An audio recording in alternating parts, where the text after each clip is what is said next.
Europe y'i ka jɔrɔna jira Ukraine ka siniɲɛsigiko la Donald Trump ani Volodymyr Zelensky olu ka kumaɲɔgɔnya ganenw kɔfɛ. O kumaɲɔgɔnya mun kɛra États-Unis jamana ɲɛmaaso la o ye Ukraine ka dugujukɔrɔ nafolo bɛnkan lasa. K'a sɔrɔ Donald Trump tun ye kanbɔ k'a fɔ ko bɛnkan tun nafa ka bon kosɛbɛ waasa États-Unis ka taga ɲɛ ka Ukraine dɛmɛ.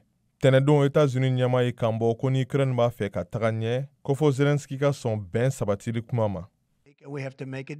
An kan ka bɛnkan sɔrɔ wa o bɛ se ka kɛ teliya yɛrɛ la. Ne dalen b'a la ko Rusi b'a fɛ bɛnkan ka sɔrɔ. Wa n dalen b'a la fana ko Ukraine jamanadenw olu b'a fɛ bɛnkan ka sɔrɔ. Donald Trump tun ye kanbɔ ka bololo foroba kumayɔrɔ kan ka Volodymyr Zelensky ale ka siranya dɔw wa jalaki. O mun tun sirannen bɛ kɛlɛ kuntala kana janya. Politiko dɔnbagaw y'u kanbɔ k'a fɔ ko a ka gɛlɛn olu ka se ka jateminɛ jɔnjɔn kɛ Donald Trump ale bɛna latigɛ wɛrɛ minnu ta don nataw la. An tɛ Donald Trump hakilina kɔni dɔn ko ɲuman nka an bɛ se ka mun perepere latigɛ o ye ko Europe jamanaw olu b'a fɛ ka Ukraine dɛmɛ waasa Rusi kana ta ɲɛ.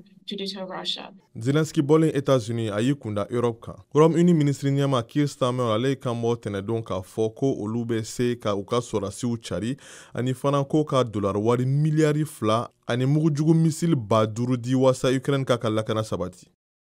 Mr. Speaker, it is right that Europe do the heavy lifting. Europe de kan ka baara fanba kɛ nka waasa bɛn ka se ka sabati an ka gun kan o tɛ taga ɲɛ fo États-Unis ka o jukɔrɔma don don.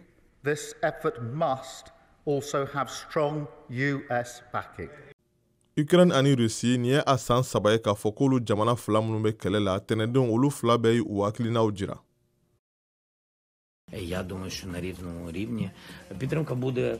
Ne fɛ États-Unis ka dɛmɛ o bɛna taga ɲɛ ka ɲɛsin Ukraine ma. Sabula n'an dɛsɛra o tɛ Vladimir Putin ka sebaya ye dɛ o ye Europe ale ka dɛsɛli ye o ye États-Unis fana ka dɛsɛli ye. Mun daga di an bɛɛ la o ye an kana sɔn Vladimir Putin ale ka se sɔrɔ. Vladimir Putin ka kuma lasela ale fana tun y'i kanbɔ. U b'a fɛ kɛlɛ ka taa ɲɛ o sababuya la États-Unis ani Russie olu ka ŋaniyaw tɛ bɔli kɛ sabula fɛn dɔ bɛ a jɛ. Chine fana tun y'i kanbɔ k'olu b'a fɛ bɛn ka sabati.